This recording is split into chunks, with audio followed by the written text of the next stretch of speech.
পৃথিবীতে খারাপ কিছু কখনোই খারাপ মানুষের সাথে ঘটে না, ঘটে ভালো মানুষের সাথেই।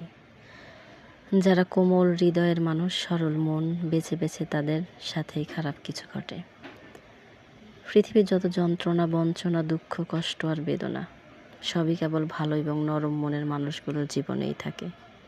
হতাশা, একাকিত্ব আর নিঃসঙ্গতায় জীবন হয়ে ওঠে তাদের দুর্বিষহ।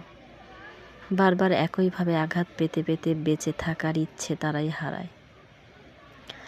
যারা পৃথিবীতে সরল মনের মানুষ, আপন মানুষ হোক কিংবা পর, সবাই কেবল সবচেয়ে যে নরম স্বভাবের তাকেই বেছে নেয়।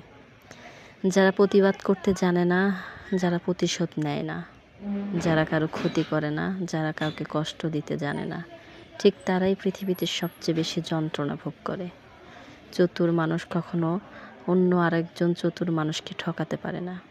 পৃথিবীতে খারাপ মানুষের অভাব নেই, অভাব তো কেবল ভালো মানুষের। আর ভালো সরল মানুষগুলো নির্মম পৃথিবীতে সবচেয়ে বেশি অপমান অপদস্থ হয়, সবচেয়ে বেশি কষ্ট ভোগ করে আর সবচেয়ে বেশি অসুখী।